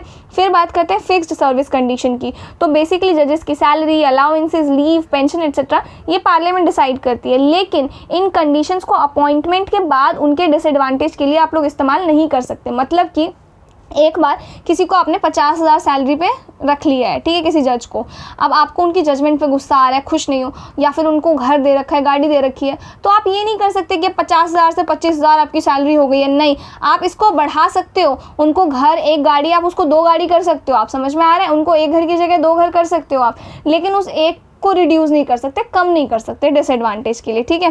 फिर बात करते हैं expenses charge on consolidated fund. तो हाई कोर्ट के जजेस की सैलरी, स्टाफ की पेंशंस, एडमिनिस्ट्रेटिव सैलरीज, ये सब कुछ जो है स्टेट के कंसोलिडेटेड फंड से दिया जाता है। और ये जो पैसा है आपका, इसके लिए जो स्टेट लेजिस्लेचर है वो वोट नहीं करती है। समझ में आ गया। इस पर डिस्कशन वगैरह हो सकता है, लेकिन ये जो कंट्रोल है ना, ये स्टेट लेजिस्लेचर का भी नहीं है इस पर। तो स्टेट हाई कोर्ट की जो जजेस है ना, उनकी pension consolidated fund of India से आती है, ना कि स्टेट से आती है। तो ये बढ़िया है। इसके बाद है कंडक्ट ऑफ जजेस कैन नॉट बी डिस्कस। कहने का मतलब ये है कि किसी जज ने कोई फैसला सुनाया है या उन्होंने कोई भी XYZ काम किया है अपने ऑफिस में, उस चीज़ को पार्लियामेंट या स्टेट लेजिस्लेचर डिस्कस नहीं कर सकती है, क्रिटिसाइज भी नहीं कर सकती है। समझ में आ रहा है। वो लोग सिर्फ तभी डिस्कस कर सकते हैं जब उनके इम्पीचमेंट से रिलेटेड बात हो रही है। सिर्फ तभी पार्लियामेंट या स्टेट लेजिस्लेचर में जजेस को लेकर जो भी डिस्कशन चलता है, अदरवाइज नहीं चल सकता है। समझ में आ रहा है। ये है। फिर इसके बाद है ban on practice after retirement. जब वो रिटायर हो जाएंगे तो वो किसी भी court, lower court, higher court, वहाँ पे प्रैक्टिस नहीं कर सकते। सिर्फ सुप्रीम कोर्ट या किसी हाई कोर्ट में अपीयर हो सकते हैं वो। समझ में आ गया। फिर है power to punish for its contempt, यानी कि हाई कोर्ट के पास पावर है कि अगर कोई उसकी अथॉरिटी या डिग्निटी को डिसरिस्पेक्ट करे तो कंटेम्प्ट ऑफ कोर्ट में उसको पनिशमेंट वो दे सकते हैं। मतलब कि हाई कोर्ट की क्रिटिसिज्म या उसके अगेंस्ट आप लोग पब्लिकली कुछ भी नहीं बोल सकते हो। समझ में आ रहा है। तो ये भी एक अच्छी बात है। फिर इसके बाद है freedom to appoint its staff, यानी कि chief justice of high court अपने स्टाफ, अपने ऑफिसर्स, जो उनके सर्वेंट्स होते हैं, हाउस हेल्प्स होते हैं, उनको खुद ही अपॉइंट करते हैं। उनके सर्विसेज रूल्स भी वो लोग खुद ही डिसाइड करते हैं। तो इससे एग्जीक्यूटिव का कोई इंटरफेरेंस नहीं होता है। ऐसा नहीं है कि प्रेसिडेंट ने या गवर्नमेंट ने, सेंट्रल गवर्नमेंट ने बता रखा है कि ये आपके कुक होंगे या आपके ये होंगे, ऐसा नहीं है। वो लोग खुद ही अपॉइंट करते हैं उनको। ठीक है। फिर बात करते हैं its jurisdiction can not be curtailed. High court के पावर्स जो भी कॉन्स्टिट्यूशन में दिए गए हैं, उन्हें ना पार्लियामेंट ना स्टेट लेजिस्लेचर कम कर सकती है। लेकिन जो पावर कॉन्स्टिट्यूशन के अलावा है, पार्लियामेंट और स्टेट दोनों ही उन्हें बदल सकते हैं, लेकिन जो कॉन्स्टिट्यूशनल पावर है उनको घटा नहीं सकते हैं। ठीक है। ये भी हमारे जो बेसिक स्ट्रक्चर होता है कॉन्स्टिट्यूशन का, उसका पार्ट है। नेक्स्ट है सेपरेशन फ्रॉम एग्जीक्यूटिव। ये तो हमें पता ही है कि डायरेक्टिव प्रिंसिपल के अंडर जो कॉन्स्टिट्यूशन है वो बोलता है कि स्टेट को, जुडिशरी और एग्जीक्यूटिव को अलग रखना चाहिए। समझ में आ गया। तो जो भी आपके जैसे ये कलेक्टर हो गए, DM हो गए, या फिर एग्जीक्यूटिव ऑफिसर्स हो गए, ये जुडिशियल काम नहीं करेंगे। ये जुडिशरी की इंडिपेंडेंस को इंश्योर करता है। समझ में आ गया। ये थे ये बेसिक्स। ना आपसे प्री में पूछा जाएगा, ना आपसे मेंस में कहीं आ जाए 2 नंबर का कि कैसे इंडिपेंडेंस मेंटेन्ड है हाई कोर्ट है सुप्रीम कोर्ट के जजेस की, तो आप वहाँ पे 1-2 लाइन का लिख सकते हो, लेकिन आप लोग रीड कर लोगे, that is more than enough. ठीक है। इसके बाद आ जाओ यहाँ पे jurisdiction and powers of high court. तो जैसे सुप्रीम कोर्ट के पास थी ना पावर्स, तो सुप्रीम कोर्ट के जैसे ही हाई कोर्ट के पास भी काफ़ी ज़्यादा और इफेक्टिव पावर्स हैं, जिनको हम लोग सेम उन्हीं हेडिंग्स के अंदर पढ़ने वाले जो हमने सुप्रीम कोर्ट वाले चैप्टर्स में पढ़े थे। लेकिन उससे पहले हमें ये चीज़ पता होना चाहिए कि हाई कोर्ट का रोल क्या होता है, काम क्या होता है किसी भी स्टेट के अंदर। तो सबसे पहली बात, तो स्टेट का हाईएस्ट कोर्ट ऑफ अपील होता है आपका हाई कोर्ट। ठीक है। उसके बाद हमारे फंडामेंटल राइट्स का प्रोटेक्टर होता है हाई कोर्ट। आपने पढ़ा था फंडामेंटल राइट वाले चैप्टर में भी, सुप्रीम कोर्ट वाले चैप्टर में भी, कि सुप्रीम कोर्ट और हाई कोर्ट इन दोनों को ही हमने ये पावर दे रखी है कि हमारे फंडामेंटल राइट को इशू कराने के लिए दोनों ही कोर्ट जो है वो रिट इशू कर सकते हैं, ठीक है, ये चीज़। फिर है vested with the power to interpret the constitution, हमारे कॉन्स्टिट्यूशन का इंटरप्रेटर है। साथ ही सुपरवाइजरी और कंसल्टेटिव रोल्स जो हैं ये भी हाई कोर्ट हमारा निभाता है। समझ में आ गया। तो अब हमारा जो कॉन्स्टिट्यूशन है ना, कॉन्स्टिट्यूशन ने हाई कोर्ट के ज्यूरिडिक्शन और पावर्स के डिटेल्ड प्रोविजन नहीं दिए हैं। इसमें कॉन्स्टिट्यूशन में सिर्फ एक चीज़ लिखी हुई है कि हाई कोर्ट की पावर्स वही होंगी जो कॉन्स्टिट्यूशन के लागू होने से पहले थी। समझ में आ गया। तो पहले के ज़माने में हाई कोर्ट के पास ना रेवेन्यू मैटर्स का ज्यूरिडिक्शन नहीं था, लेकिन हमारे कॉन्स्टिट्यूशन ने हाई कोर्ट को ये पावर भी दे दी है। साथ ही हाई कोर्ट को कुछ एडिशनल पावर्स भी दिए हैं, जैसे कि रिट ज्यूरिडिक्शन हो गया, पावर्स और सुपरिटेंडेंस हो गया, या फिर कंसल्टेटिव रोल हो गया। ये तीनों ही रोल जो है ना ये हमारे कॉन्स्टिट्यूशन ने दिए हैं हमारे हाई कोर्ट को। अब बाकी जो पावर्स एंड फंक्शंस है ना वो हम इस हेडिंग्स के अंदर पढ़ते हैं। तो सबसे पहला तो पढ़ते हैं हम लोग ओरिजिनल ज्यूरिडिक्शन। ओरिजिनल ज्यूरिडिक्शन का मतलब क्या होता है? तो ओरिजिनल ज्यूरिडिक्शन का मतलब होता है जब भी हमारे पास कोई ऐसा केस है जिस केस को हम डायरेक्टली हाई कोर्ट में अपील डाल सकते हैं, जिसके लिए हमें देखो हमारे यहाँ की हिरार्की क्या है, पहले इसको समझते हैं। तो किसी भी केस के लिए हमें पहले क्या करना पड़ता है, किसी भी अपील के लिए हमें पहले लोअर कोर्ट्स में डालना पड़ता है। लोअर कोर्ट्स के जजमेंट से हम लोग खुश नहीं है, तब high court and then supreme court.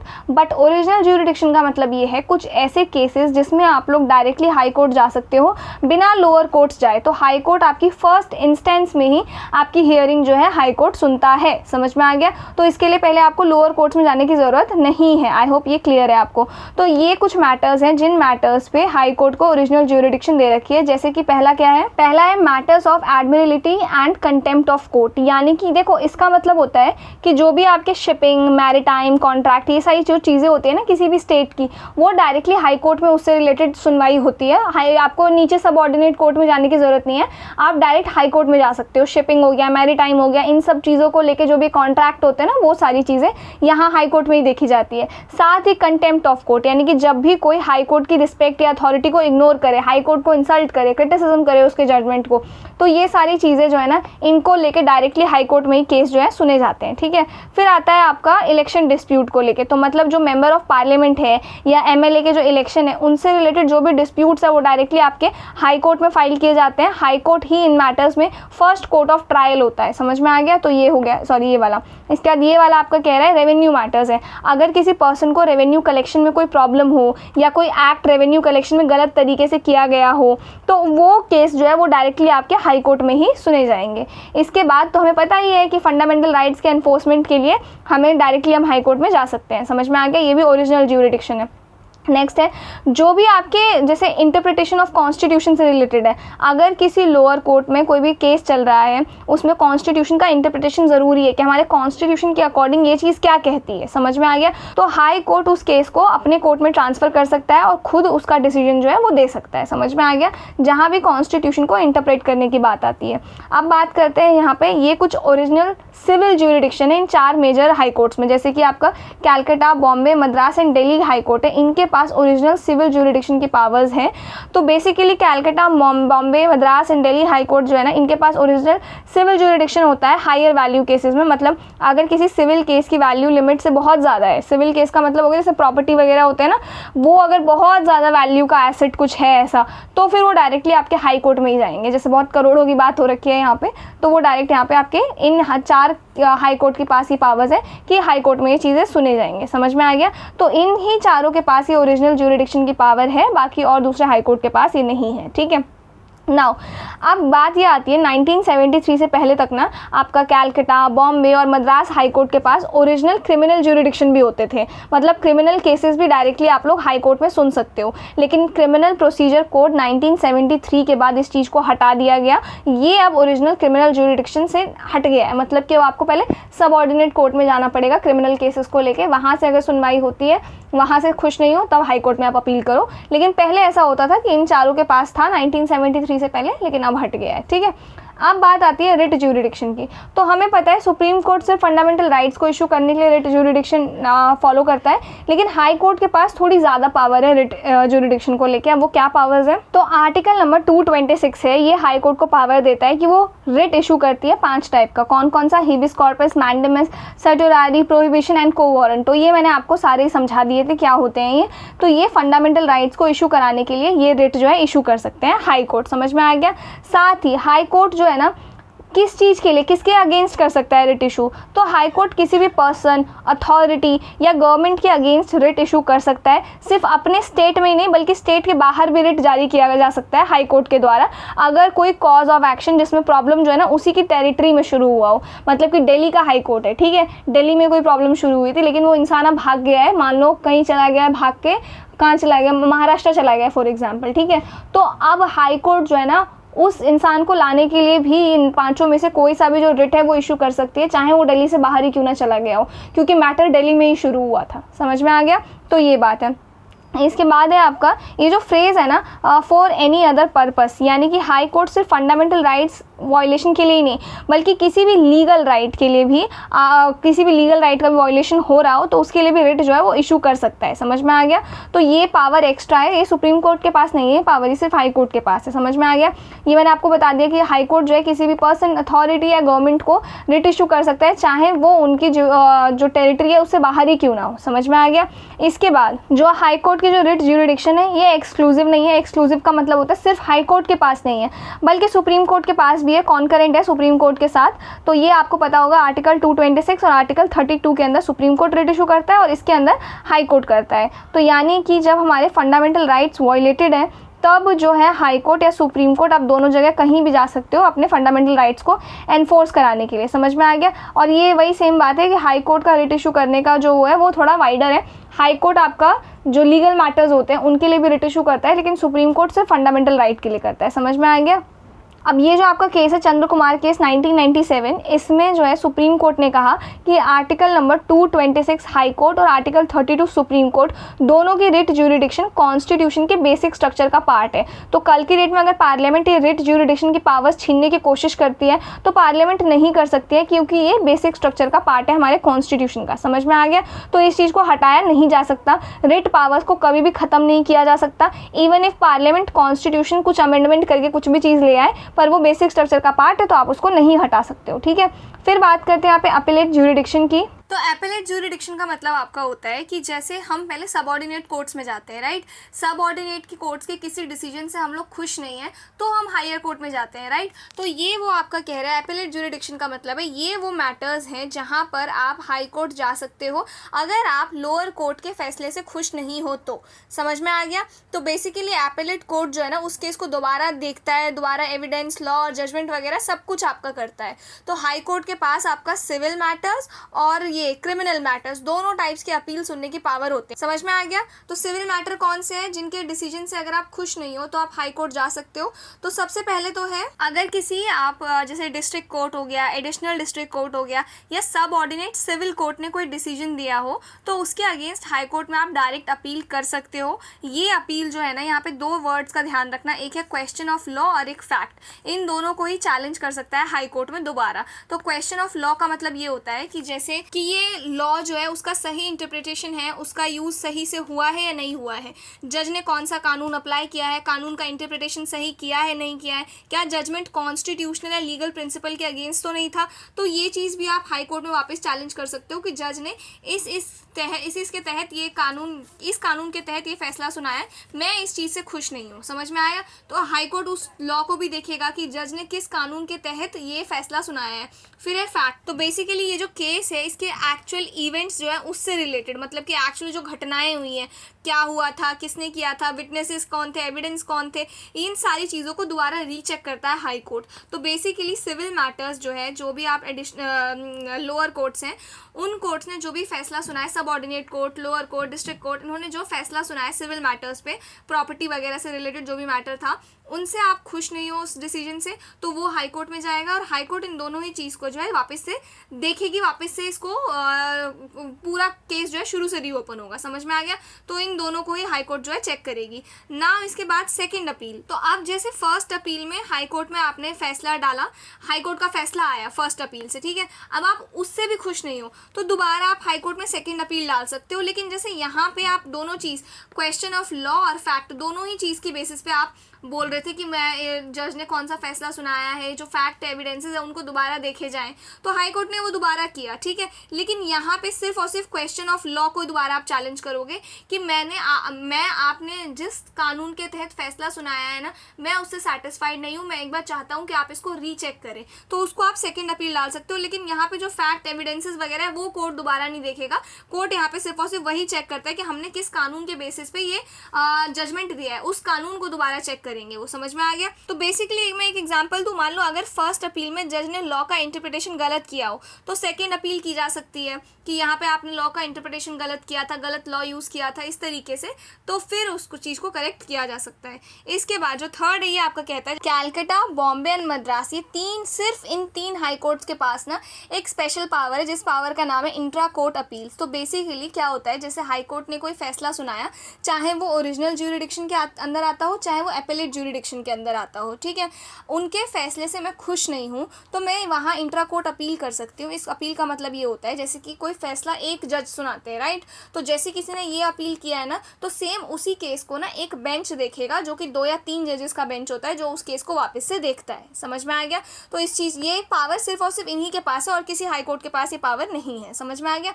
इसके बाद है हमारे पास ये लास्ट है पॉइंट इसमें, सिविल मैटर्स में अगर कोई पर्सन एडमिनिस्ट्रेटिव या ट्राइब्यूनल कोर्ट जो होते हैं उनके डिसीजन से खुश नहीं है तो वो हाई कोर्ट के डिवीजन बेंच में अपील कर सकते हैं। सुप्रीम कोर्ट ने, ये जो हमने ऊपर पढ़ा था ना, सेम इसी केस में, चंद्र कुमार केस 1997 में, इसी केस में डिसाइड किया कि ट्राइब्यूनल के डिसीजन के अगेंस्ट डायरेक्टली सुप्रीम कोर्ट नहीं जा सकते हो आप, पहले आपको हाई कोर्ट जाना कंपलसरी है, फिर वहाँ से भी खुश नहीं हो आप तब जाके सुप्रीम कोर्ट जाओ। समझ में आ गया।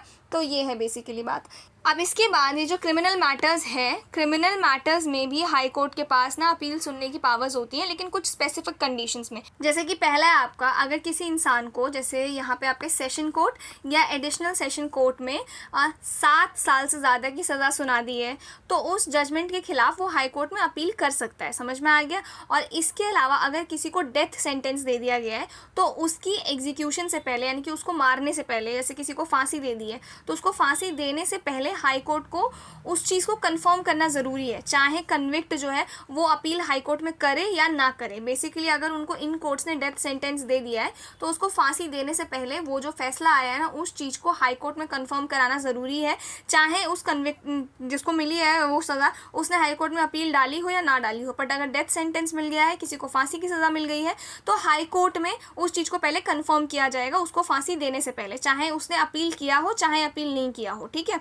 मतलब कि जो हाई कोर्ट है आपका वो बिना अपील के भी डेथ सेंटेंस को रिव्यू करता है ताकि किसी भी इंसान के साथ ना कुछ गलत ना हो जाए। समझ में आ गया। तो ये है। साथ ही कुछ, ये आपका सेकंड पॉइंट कहता है कि क्रिमिनल प्रोसीजर कोड 1973 जो ये वाला एक्ट है आपका, इसके कुछ स्पेसिफिक प्रोविजंस के अंडर ना, जो आपके जैसे असिस्टेंट सेशंस जज हो गए, चीफ मेट्रोपॉलिटन मजिस्ट्रेट हो गए या बाकी जुडिशियल मजिस्ट्रेट्स जो होते हैं, उनके फैसले के खिलाफ भी आप लोग हाई कोर्ट में अपील कर सकते हो। लेकिन ये अपील्स सिर्फ उन्हीं केसेस में होती है जहाँ लॉ ने स्पेसिफिकली अलाउ किया हो। फॉर एग्जाम्पल, अगर मजिस्ट्रेट ने किसी को 3 या 5 साल की सज़ा दी है और ये जो एक्ट है आपका क्रिमिनल प्रोसीजर एक्ट 1973, इसके हिसाब से अपील का प्रोविज़न है कि आप हाई कोर्ट में अपील कर सकते हो, तो वो इंसान हाई कोर्ट में अपील फाइल कर सकता है, अदरवाइज नहीं कर सकता है। समझ में आ गया। तो ये था क्रिमिनल केसेस को लेके। इसके बाद आते हैं हम लोग सुपरवाइजरी ज्यूरिडिक्शन पे। तो सुपरवाइजरी ज्यूरिडिक्शन का मतलब होता है जो भी हाई कोर्ट से नीचे जितने भी कोर्ट्स हैं ना, हाई कोर्ट का काम है कि उन पर निगरानी रखना, सुपरविजन रखना। समझ में आ गया।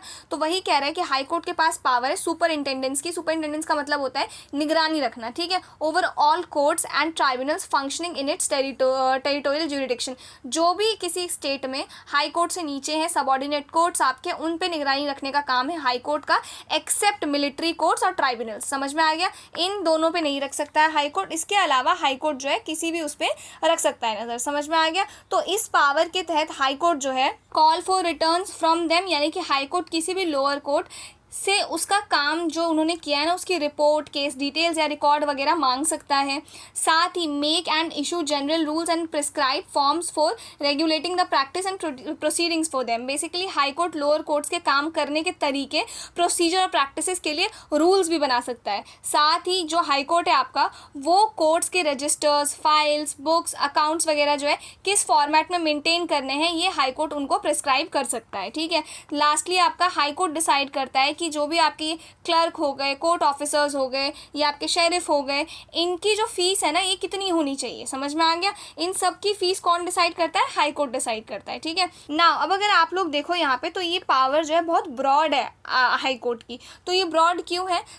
ये ब्रॉड इसलिए है क्योंकि हाई कोर्ट जो है अपने स्टेट के अंदर हर कोर्ट और ट्राइब्यूनल पे जो है वो नज़र रख सकता है कि एग्जैक्टली वो लोग क्या कर रहे हैं। साथ ही जो भी उनका एडमिनिस्ट्रेटिव सुपरिटेंडेंस है ना उसको तो कवर करता ही है, साथ ही जुडिशियल सुपरिटेंडेंस यानी कि जुडिशरी वाइज भी आपने क्या वो जजमेंट दिया है, किस चीज़ के रिगार्डिंग दिया है, क्या फैसला सुनाया है, किस बेसिस पे सुनाया है, वो सब हाई कोर्ट जो है वो आपका रिव्यू कर सकता है। समझ में आ गया? साथ ही अगर कोई लोअर कोर्ट ने गलती से लॉ अप्लाई किया हो तो हाई कोर्ट उस जजमेंट को रिवाइज कर सकता है। समझ में आ गया? गलती से कोई गलत लॉ अप्लाई कर दिया हो तो उस चीज़ को हाई कोर्ट जो है रिवाइज कर सकता है। साथ ही it can be suo motu. Suo motu का मतलब क्या हो गया? हाई कोर्ट खुद से ही नोटिस जो है वो दे सकता है एक्शन लेने का। किसी पार्टी के एप्लीकेशन का इंतजार जो है हाई कोर्ट नहीं करेगा। हो सकता है हाई कोर्ट का लगाओ कि जो डिसीजन हुआ है ये गलत हुआ है तो उसको हाई कोर्ट खुद भी रिव्यू कर सकता है। ठीक है, उसके लिए वो वेट नहीं करेगा कि वो जो इंसान है, वो अथॉरिटी है, वो हमारे ऊपर अपील डालेगी तब हम ये काम करेंगे। समझ में आ गया? लेकिन ये जो पावर है ना हाई कोर्ट की, ये अनलिमिटेड पावर नहीं है, ये एक एक्स्ट्रा ऑर्डिनरी पावर है जिसका यूज़ हाई कोर्ट जो है सिर्फ रेयर और जेन्युइन गलतियों के केसेस में ही कर सकता है। ठीक है, यूजुअली जो है ना हाई कोर्ट इंटरवीन तब करता है बाकी ये जो सबऑर्डिनेट कोर्ट्स हैं जब ये कंडीशंस हो, जैसे कि पहला आपका कोर्ट ने अपने ज्यूरिडिक्शन का गलत यूज़ किया हो, एक्सेस ऑफ ज्यूरिडिक्शन कर दिया हो, या फिर gross violation of natural justice तो फेयर हियरिंग ना हुई हो, या फिर आपका जो एरर ऑफ लॉ का गलत इंटरप्रिटेशन किया हो, या फिर आपका सुप्रीम कोर्ट या हाई कोर्ट के लॉ को इग्नोर किया हो, या फिर जो डिसीजन था आपका वो डिसीजन बिल्कुल ही इरैशनल हो, और अगर कुछ इनजस्टिस जैसी कंडीशंस हाई कोर्ट को लग रही है तभी हाई कोर्ट जो है इंटरवीन करता है। अदरवाइज हाई कोर्ट जो है इन पावर्स का इस्तेमाल बहुत रेयरली करता है। ठीक है, एक्स्ट्रा ऑर्डिनरी पावर्स हैं ये। इसके बाद है हमारे पास कंट्रोल ओवर सब ऑर्डिनेट कोर्ट्स। अब हाई कोर्ट का कितना कंट्रोल है सब ऑर्डिनेट कोर्ट्स के मामले में ये देखते हैं। तो हाई कोर्ट के पास ना सिर्फ अपील सुनने की और सुपरविजन करने की यानी कि एपिलेट और सुपरवाइजरी का ही पावर नहीं है, बल्कि उसके पास कुछ सब ऑर्डिनेट कोर्ट्स पर ना कुछ और इम्पॉर्टेंट एडमिनिस्ट्रेटिव पावर्स भी होते हैं। ठीक है, ये पावर्स मेनली जजेस की अपॉइंटमेंट, पोस्टिंग, प्रमोशन, डिसिप्लिन और लीगल कंट्रोल से रिलेटेड होते हैं। जैसे कि पहला है आपका कि अगर जब भी स्टेट में डिस्ट्रिक्ट जजेस का अपॉइंटमेंट, पोस्टिंग या प्रमोशन वगैरह होता है तो गवर्नर हाई कोर्ट से कंसल्ट करता है, यानी कि उनकी सलाह मशवरा लेना मैंडेटरी है। समझ में आ गया? इसी तरीके से जुडिशियल सर्विस के किसी और मेंबर यानी डिस्ट्रिक्ट जज के अलावा उनका अगर अपॉइंटमेंट हो रहा है तब भी हाई कोर्ट से कंसल्टेशन करना जो है वो ज़रूरी है। ये पावर जो है आर्टिकल नंबर 233 एंड 234 में दिया गया है। ठीक है, फिर साथ ही जो है आपका हाई कोर्ट कंट्रोल करता है स्टेट जुडिशियल सर्विस के मेंबर्स के मैटर्स, जैसे कि उनकी पोस्टिंग कहाँ होगी, प्रमोशन, लीव देना है कि नहीं, ट्रांसफ़र करना है कि नहीं, डिसिप्लिन वगैरह, सज़ा वगैरह देनी है कि नहीं, इंक्वायरी वगैरह करनी है कि नहीं। तो इसमें डिस्ट्रिक्ट जजेस शामिल नहीं होते, उनके लिए गवर्नर प्लस आपके हाई कोर्ट का कंसल्टेशन होता है। बाकी सभी लोअर जुडिशियल ऑफिसर्स जैसे कि आपके सिविल जज, मजिस्ट्रेट हो गए तो ये डायरेक्ट आपके हाई कोर्ट के एडमिनिस्ट्रेटिव कंट्रोल में आते हैं। ठीक है, फिर आपका नेक्स्ट है कि ये जो अगर किसी सबऑर्डिनेट कोर्ट में कोई केस चल रहा है जिसमें इम्पॉर्टेंट कॉन्स्टिट्यूशनल लॉ का सवाल उठाए, ठीक है, तो हाई कोर्ट उस केस को अपने पास बुला लेता है जहाँ पे इंटरप्रिटेशन ऑफ कॉन्स्टिट्यूशन की बात कुछ भी चल रही होती है वहाँ पे। ये मैंने आपको बता दिया था। ठीक है, फिर हाई कोर्ट क्या करता है, उस केस को पूरा खुद ही डिसाइड करता है, लीगल इंक्वायरी सब कुछ जो है, सब कुछ हाई कोर्ट जो है दोबारा शुरू से शुरू करता है जहाँ भी इंटरप्रिटेशन ऑफ कॉन्स्टिट्यूशन आ गया वहाँ पे। ठीक है, फिर लास्ट है हमारा कि हाई कोर्ट का जो भी जजमेंट या लॉ जो भी इंटरप्रिटेशन होता है ना वो उस स्टेट के सारे सबऑर्डिनेट कोर्ट्स के लिए बाइंडिंग होता है। जैसे सुप्रीम कोर्ट का लॉ पूरे देश पे चलता है वैसे हाई कोर्ट का लॉ जो है पूरे स्टेट में चलता है। ठीक है, इसका अगर एग्जांपल से अगर मैं आपको समझाऊं, जैसे अगर इलाहाबाद हाई कोर्ट ने किसी लॉ का स्पेसिफिक इंटरप्रिटेशन दे दिया कि इस आर्टिकल नंबर इसका मतलब ये है, ठीक है, तो यूपी के सभी डिस्ट्रिक्ट एंड सेशन कोर्ट्स उस इंटरप्रिटेशन को ही फॉलो करेंगे। क्लियर है ये चीज़? तो ये था। इसके बाद बात करते हैं, ये है हमारा सेकेंड लास्ट टॉपिक जो कि है कोर्ट ऑफ रिकॉर्ड। तो कोर्ट ऑफ रिकॉर्ड का मतलब आपका ये होता है जैसे कि जो भी हियरिंग्स चल रही होती है ना कोर्ट्स में, उन चीज़ को रिकॉर्ड करके रखा जाता है फ्यूचर में रखने के लिए, फ्यूचर एविडेंस की तरह एक तरीके से। ठीक है, है। तो ये जो कोर्ट है ना, ये अपने रिकॉर्ड्स को प्रिजर्व करती है और उनका रेफरेंस दिया जाता है कई केसेस में फ्यूचर में, ठीक है। तो ये है, तो बेसिकली आपके दो मेन फीचर्स होते हैं कोर्ट ऑफ रिकॉर्ड के, उनको अभी यहाँ पे डिस्कस करेंगे। तो हाई कोर्ट के पास आपकी ये दो पावर्स हैं कोर्ट ऑफ रिकॉर्ड को लेके, जिसमें से आपका पहला क्या कहता है, पहला ये कहता है कि हाई कोर्ट के जजमेंट, प्रोसीडिंग, एक्ट्स ये सब परमानेंट रिकॉर्ड के रूप में लिखे जाते हैं, जिनको फ्यूचर में लीगल एविडेंस के तौर पे इस्तेमाल किया जाता है, ठीक है। ये जो रिकॉर्ड्स हैं किसी भी लोअर सब ऑर्डिनेट कोर्ट्स वगैरह में चैलेंज नहीं किए जा सकते हैं, लीगल प्रेसिडेंट और रेफरेंस के रूप में इनका इस्तेमाल किया जा सकता है, दैट्स इट, ठीक है। फिर दूसरा पॉइंट आपका ये कहता है कि हाई कोर्ट के पास पावर होता है कि अगर कोई कोर्ट का अपमान कर रहा है, इंसल्ट कर रहा है, कोर्ट के ऑर्डर को जानबूझ के जो है वॉयलेट कर रहा है, तो उस इंसान को जेल या फाइन दोनों ही दे सकता है हाई कोर्ट, ठीक है। तो ये कोर्ट ऑफ रिकॉर्ड के अंदर है ये चीज़ें।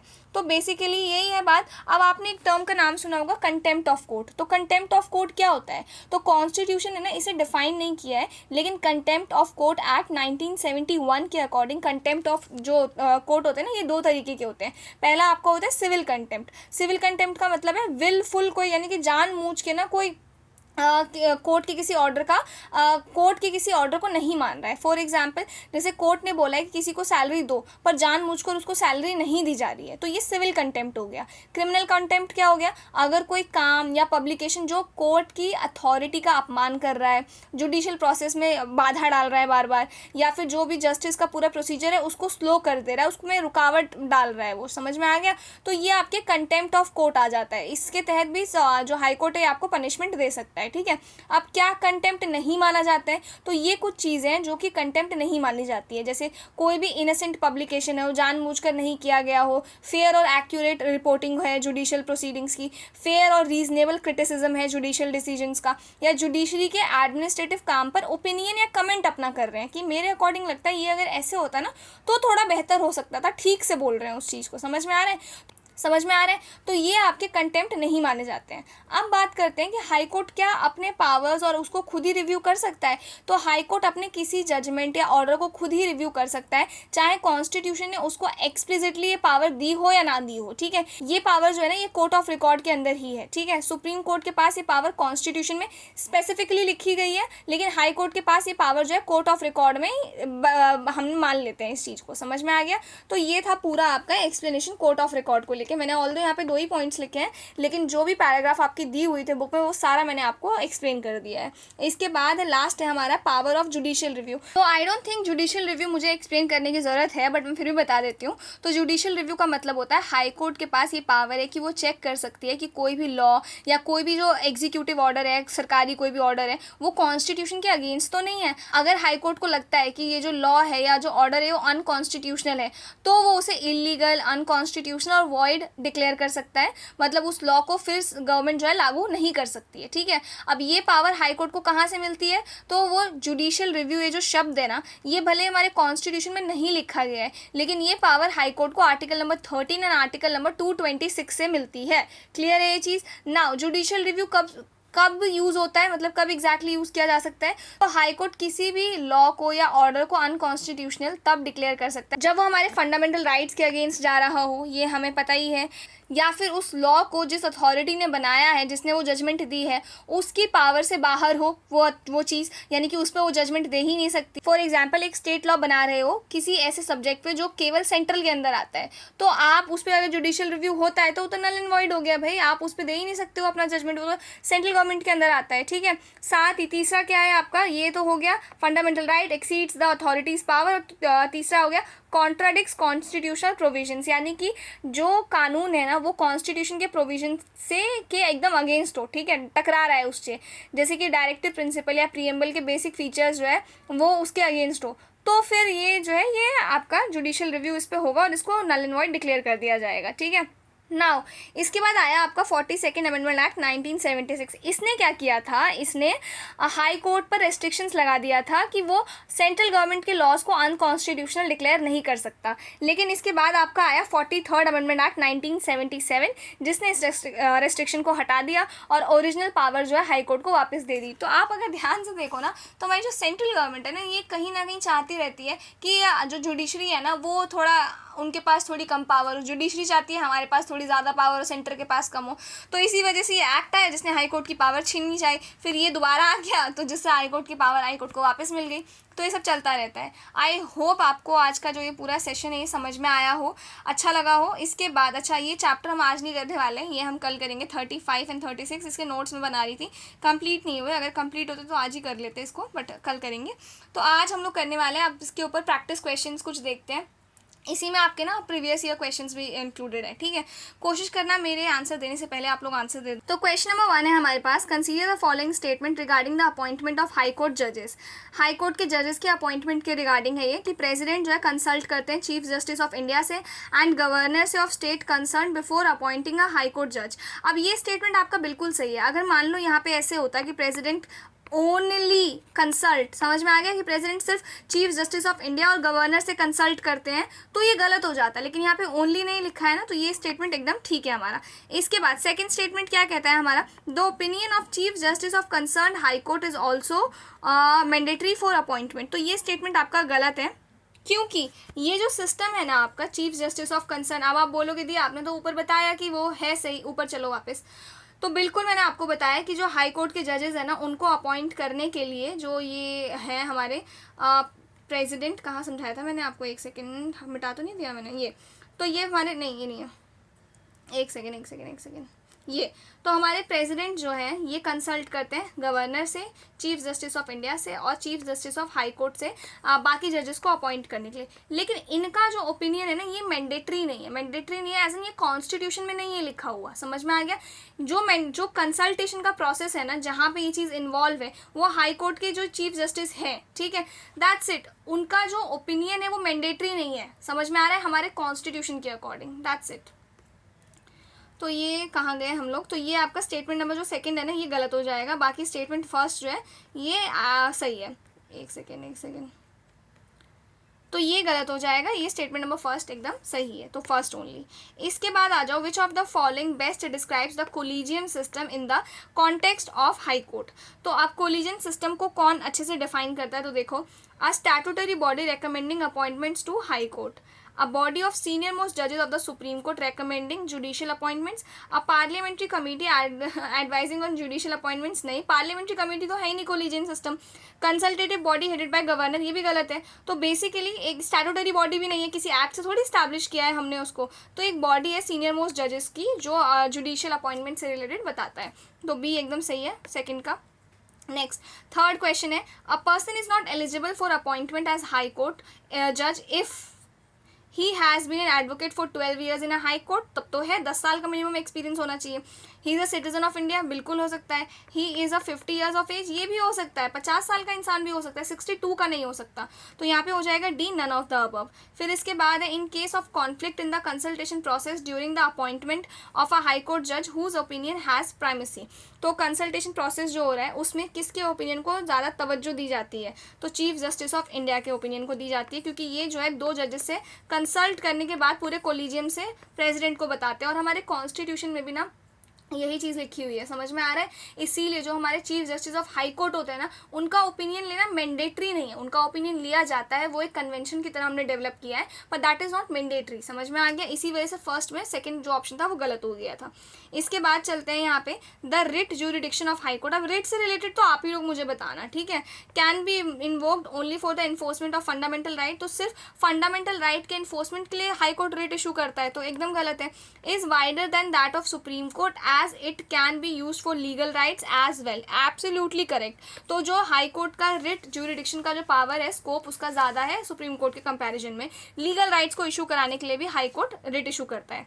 Can be suspended during the proclamation of emergency is identical to Supreme Court jurisdiction under article 32। तो ये दोनों ही गलत है आपके, B is the only option which is correct. Next, The High Court's power of superintendence over subordinate courts does not extend to। अब इसके ऊपर किस चीज़ के ऊपर नहीं आता, सुपरिंटेंडेंस पावर जो है एक्सटेंड नहीं होता। तो पहला आपका डिस्ट्रिक्ट कोर्ट्स पे लागू नहीं होता, दूसरा आपका tribunals constituted under state law इन पे भी लागू नहीं होता, तीसरा कोर्ट ऑफ स्मॉल कॉजेज इन तीनों पे ही लागू होते हैं। Armed forces, military tribunals, military courts जो थे उन पे लागू नहीं होता है, तो D is the right answer. इसके बाद है हमारे पास high court can issue writ against. अब मुझे बताना हाई कोर्ट किसके इशू अगेंस्ट रिट इशू कर सकती है। दिस इज वेरी इजी सा क्वेश्चन, ठीक है, तो इसका आंसर आप लोग देना। नेक्स्ट है हमारे पास 8th question, the original jurisdiction of the high court includes. Original jurisdiction में क्या क्या आता है? Dispute between state, dispute between centre and state, matters related to fundamental rights, violation, election petitions related to president and vice president. तो क्या आता है इसके अंदर? तो option number C, matter related to fundamental rights, violation. Next, which of the following statements is correct regarding writs issued by high courts? Again writ, तो the high court can issue writ only for the, ये आप ही लोग बताना मुझे, ठीक है, ये easy सा है। Next, the security of tenure for high court judges is, क्या है security of tenure? Prevent their removal by president under any circumstances, उनको हटाया नहीं जा सकता। Ensure they can be removed only by impeachment in parliament, ensure they can be removed only on the grounds of proven misbehavior or incapacity by a presidential order after parliamentary procedure। एकदम सही है ये चीज़, समझ में आ गया। Security of tenure का मतलब तो यही है ना कि उसको, मतलब हाई कोर्ट के जजेस को अपनी मनमानी से हम लोग नहीं हटा सकते, इसी ग्राउंड पे हम लोग हटा सकते हैं, ठीक है। Next 11th question, which of the following does not ensure the independence of high court judiciary. इनमें से क्या है जो हाई कोर्ट की जुडिशरी का इंडिपेंडेंस नहीं मेक श्योर करता है? पहला है salaries charge on consolidated fund of state, एकदम ध्यान से सुनना ये चीज़, ठीक है। दूसरा है आपका removal only by a complex impeachment process. तीसरा है फिक्स्ड सर्विस कंडीशन। चौथा है complete control over appointment of high court जजेस बाय द स्टेट गवर्नमेंट। क्या ऐसा होता है? बिल्कुल नहीं होता है। ये ऐसा होगा तो वो इंडिपेंडेंट कैसे रहेगा? D is the only option which is correct. बाकी 3 तो होती है ना, हमने पढ़ी है। Next, the salaries and allowances of high court जजेस कैन, क्या हो सकता है? उसको रिड्यूस हम लोग कर सकते हैं, तो be reduce during a financial emergency, be reduce during a national emergency, never be reduce under any circumstances, be reduce at any time by state legislature. तो इसको हम लोग कभी भी रिड्यूस नहीं कर सकते, लेकिन जब फाइनेंशियल इमरजेंसी आती है ना, उस टाइम पे उनकी सैलरीज वगैरह, उन्हीं की नहीं, सारे गवर्नमेंट एम्प्लॉयज़ के सैलरीज वगैरह कम कर दी जाती है, सिर्फ और सिर्फ फाइनेंशियल इमरजेंसी के टाइम में। अदरवाइज इसको कभी भी रिड्यूस नहीं किया जा सकता। Next, the high courts power of superintendence over subordinate courts can be exercised only in judicial matters, includes both judicial and administrative matters. बिल्कुल, दोनों ही जुडिशियल और एडमिनिस्ट्रेटिव मैटर्स, दोनों ही जगहों पर सुपरिटेंडेंस पावर है हाई कोर्ट की। हाई कोर्ट दोनों ही जगह पर नजर रखता है अपने सबऑर्डिनेट कोर्ट्स पे।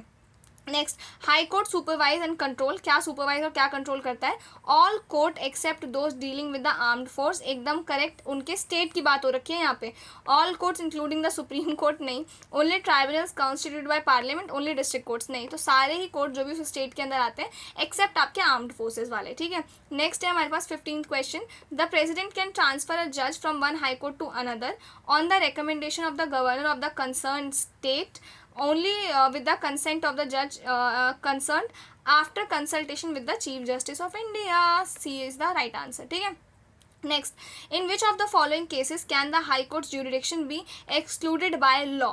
ठीक है, पहला है disputes related to elections of MP and MLA, ये एकदम सही है, यहीं पे हमें आंसर मिल गया, बाकी ये 3 हमें पढ़ने की ज़रूरत ही नहीं है। इसके बाद है हमारे पास which of the following statements is incorrect regarding high courts in India? They are courts of record, ये मुझे बताना ये चीज़, ये सही है कि नहीं। They can punish for their contempt, they have the power to review their own judgment, they can not issue writs during a national emergency. Now come on, मुझे इसका आंसर बताने की ज़रूरत है क्या? मुझे बताना इसका आंसर, ठीक है। Next, the high court has the power to review its judgment because, क्यों है हाई कोर्ट के पास ये पावर? तो ये it is a constitutional court, it is a court of record, बस मिल गया आंसर, ठीक है। नेक्स्ट है हमारे पास the seat of the high court can be shifted from one place to another by, अब किसके द्वारा ये काम किया जा सकता है? हाई कोर्ट की जो सीट है वो एक जगह से दूसरी जगह शिफ्ट किया जा सकता है। इसका आंसर मुझे कॉमेंट सेक्शन में देना आप लोग, ठीक है। नेक्स्ट है इसके बाद high courts have the power to issue writs to enforce, मुझे बताना है इसका answer. If a state law is inconsistent with a central law on a subject in the concurrent list, who can determine the constitutionality of the state law? तो कौन बता सकता है? तो ऑब्वियसली हाई कोर्ट ही बता सकता है। इसके बाद है हमारे पास which of the following correctly represents the types of jurisdiction of the high court, ये बताना मुझे आप लोग। हाई कोर्ट की ज्यूरिडिक्शन के बारे में हमने जस्ट अभी भी पढ़ा, ओरिजिनल एंड एपेलेट है, एडवाइजरी एंड एपेलेट है, एडवाइजरी एंड ओरिजिनल है, नन ऑफ द अबव, इनमें से कौन सा है, ठीक है। इसके बाद है हमारे पास the chief justice of a high court can resign by addressing the resignation to high court. Chief justice of high court किसको अपना रेजिग्नेशन देते हैं? दिस इज वेरी इजी, बताना मुझे। इसके बाद है which of the following can not B challenge under writ jurisdiction of the high court, किसको चैलेंज आप नहीं कर सकते? अगेन ईजी क्वेश्चन, बताना मुझे। इसके बाद है the high court can issue Ritz, ये भी बताना है, ये रिट वाला नहीं कराऊंगी मैं अब। The high court has the power to interpret the constitution, हाँ कब, only when requested by president, जब प्रेसिडेंट रिक्वेस्ट करे, only in case of disputes between states, while deciding any case before it, obviously जब भी कोई case पे कोई भी चर्चा चल रही है तब, समझ में आ रहा है, तो ये एकदम ठीक है। फिर इसके बाद है हमारे पास during the suspension of fundamental right under article 359 the high court, ये मुझे बताना, ये वाला क्वेश्चन ठीक है, इंपॉर्टेंट है। इसके बाद है high court has no jurisdiction ऊपर, इनमें से किसके पास, हाई कोर्ट के पास ज्यूरिडिक्शन नहीं है, ज्यूरिडिक्शन पावर नहीं है इनमें से किस चीज़ को लेके, ठीक है, तो ये भी ईजी है बताना। हाई कोर्ट जजेस रिमूवल प्रोसेस, ये भी मुझे बताना आप लोग, ठीक है। इसके बाद है which of the following factors do not affect the independence of high court judiciary, इनमें से कौन है जो नहीं करता है, अब इसका आंसर मुझे आप लोग देना कॉमेंट सेक्शन में। नाउ अब इसके बाद है हमारे पास कुछ होमवर्क क्वेश्चन। अब ऐसा नहीं है कि प्रैक्टिस क्वेश्चन आंसर नहीं करने हैं आपको, कमेंट में होमवर्क क्वेश्चन और जितने भी प्रैक्टिस क्वेश्चन मैंने आपसे पूछे हैं उन सभी के आंसर्स देना मुझे कमेंट सेक्शन में, ठीक है। तो पहला तो है कंसीडर द फॉलोइंग प्रोविजंस, ये आर्टिकल है, which of the above articles empower the high court to issue writs to और सुपरवाइज सबऑर्डिनेट कोर्ट्स, ठीक है। Next, which of the following high courts has jurisdiction over more than one state और union territory, इनमें से किसके पास है वो पावर बताना मुझे। Which article of the constitution deals with the appointment of acting chief justice of a high court, बताना मुझे इसका answer. Then under article 227 the high court can exercise superintendence over which of the following, इन तीनों में से किसके ऊपर कर सकता है बताना मुझे। देन है हमारे पास the high court jurisdiction regarding writs under article 226 extends to, किसके कहाँ तक होता है बताना। Next, who among the following can transfer a judge from one high court to another, very easy peasy सा question। who determines the number of judges in a high court, कौन determine करता है ये भी बताना मुझे, ठीक है। so that is it and thank you for all these lovely comments। बाकी अगर आपको आज के लेक्चर में कोई डाउट हो, कुछ समझ में नहीं आया हो, then do let me know। ये वाले नोट्स चाहिए तो ये नोट्स आपको टेलीग्राम चैनल पर मिलेंगे, टेलीग्राम चैनल का लिंक आपको डिस्क्रिप्शन में मिल जाएगा। एंड बाकी कोई डाउट हो, कुछ समझ ना आया हो तो बताना मुझे। अब मेरा एम है कि 18-19 तारीख तक इसको ख़त्म कर दूँ मैं, क्योंकि अब इतने इंपॉर्टेंट चैप्टर्स हैं नहीं, और जो हैं भी वो छोटे मोटे चैप्टर्स हैं जिनको हम 2-3 चैप्टर्स कंबाइन करके एक सिंगल वीडियो में भी कवर कर सकते हैं। सो आई होप अभी हो जाए 18-19 तारीख तक कवर। उसके बाद हम लोग मंथली मैगजीन्स को वापस कंटिन्यू करेंगे। एंड मंथली मैगजीन अगेन मैं आप लोगों को बोलूँगी कि नहीं कर रहे हो फॉलो तो फॉलो करो, क्योंकि बहुत इंपॉर्टेंट सोर्स है आपके। देखो जब भी आप लोग मेंस आंसर राइटिंग लिखते हो ना, जैसे मैं मेंस की प्रेपरेशन की बात अभी कर रही हूँ, ठीक है, तो मेंस की प्रेपरेशन कैसे होती है, एक तो होती है प्रीवियस ईयर क्वेश्चंस को एनालाइज करके, और दूसरा होता है जो करंट में चल रहा है ना उसके ऊपर आपको लिखना आना चाहिए। करंट में जो भी टॉपिक चल रहा है उसके रिगार्डिंग आपसे चैलेंजेस पूछ लेगा, कुछ सिग्निफिकेंस पूछ लेगा, तो अगर आपने वो टॉपिक पहले से पढ़ा ही नहीं है, अवेयर ही नहीं हो, तो कैसे कर पाओगे। और जो विजन IAS की मंथली मैगजीन है, आपको विजन IAS की नहीं करनी, जिस मर्जी कोचिंग इंस्टीट्यूट की करनी है उस मर्जी कोचिंग इंस्टीट्यूट की पकड़ लो, समझ में आ रहा है, और उसको फॉलो करो डेली, थरली उसको रीड करो, ताकि आपकी मेंस की प्रैक्टिस भी है वो जो है वो साथ साथ होती रहे। क्लियर है चीज़। बाकी कैसा लगा आज का ये पूरा लेक्चर बताना मुझे, and I will see you in the next video.